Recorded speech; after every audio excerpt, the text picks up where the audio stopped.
Hi, it's me again with Corel Draw tips and tricks. Kind of a neat 3D seamless pattern that anybody could draw pretty quickly.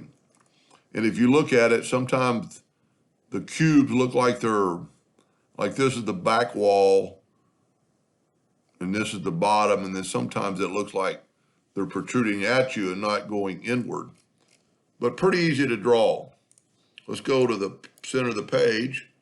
Let's grab a 6-sided polygon. I'm going to hit P, which doesn't really matter, just get into habit. Control D and make a duplicate while holding down the Shift button, bring in that other line.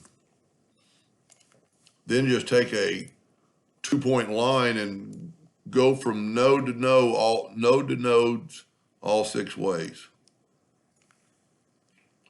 Now you don't have to do this, but I think it's a little more seamless if you cut out those 2 lines and then actually cut out that line, and then get your Smart Fill tool.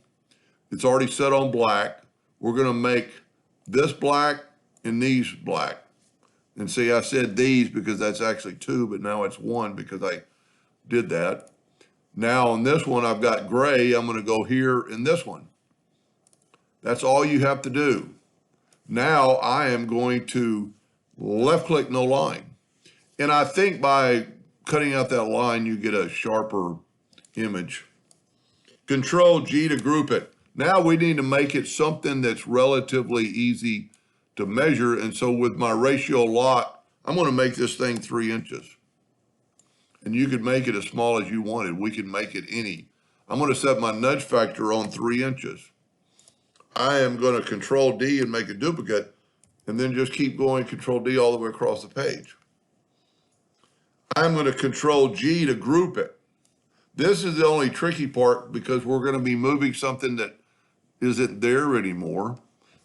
So I'm going to Control D to make a duplicate. I'm going to move this down. And if you look, let me get a little bit closer. If you look at it while you're moving, you can see my lines are basically still there. So you kind of got to grab above the item and have it snap to it. And when you do that, just Control D again and put it down there. And a lot of times if you do it on the right step, then it'll just keep controlling D. And I hit it too fast. But then you could always, let me back up one step to make sure I didn't mess up here. Yeah, there we go. Now I could Control G to group that and Control D to duplicate that. And then I could go in any direction and I could actually start bringing it back to square. And there you go. Now to make this like I had in the past video, Control G to group it.